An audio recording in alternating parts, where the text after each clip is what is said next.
નમસ્કાર વિદ્યાર્થી મિત્રો, આપ સર્વે મિત્રોનું હાર્દિક સ્વાગત છે આપણી પોતાની યુટ્યુબ ચેનલ એવી ગુરુ જ્ઞાન શાળાની અંદર. વિદ્યાર્થી મિત્રો, આજના વિડીયોની અંદર આજે આપણે ધોરણ 10 વિષય હિન્દી વિષયની અંદર જે આપણું લાસ્ટ ચેપ્ટર છે, ચેપ્ટર નંબર 23 ભૂખ, એ ચેપ્ટરનું સ્વાધ્યાયનું સંપૂર્ણ સોલ્યુશન આજે આ વિડીયોની અંદર જોવાના છીએ.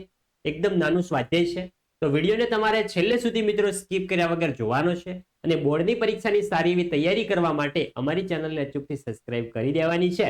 કારણ કે અમે તમને જે મોસ્ટ આઈએમપી પ્રશ્નો, મોસ્ટ આઈએમપી પ્રશ્નોપત્રો જે આપીશું એ મિત્રો પરીક્ષાની અંદર પૂછાવાના ચાન્સ વધુ છે, માટે અમારી સાથે અત્યારે જ જોડાયેલા રહેજો.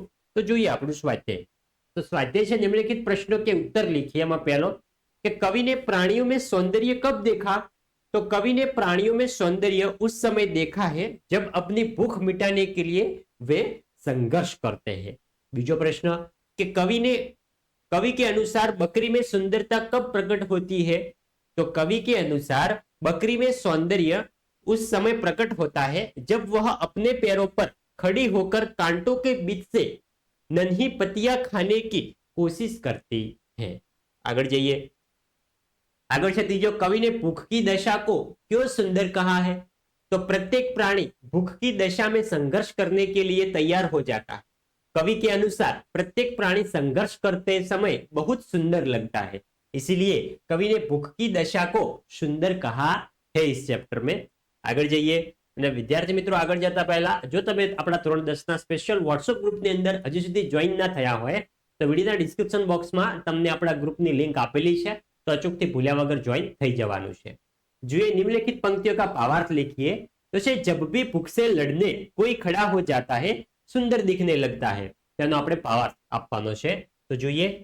कवि के अनुसार भूख से मुक्ति पाने का एकमात्र मार्ग संघर्ष है.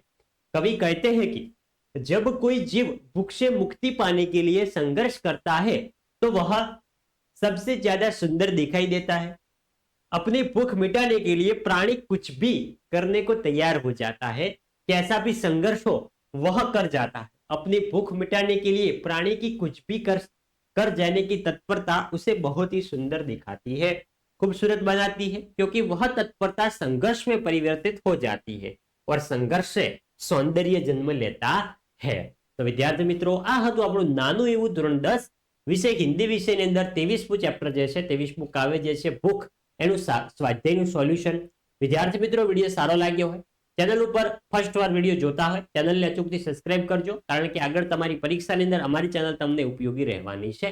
મળીશું આવનાર વિડિયો સાથે. ત્યાં સુધી આવજો. જય હિન્દ, જય ભારત.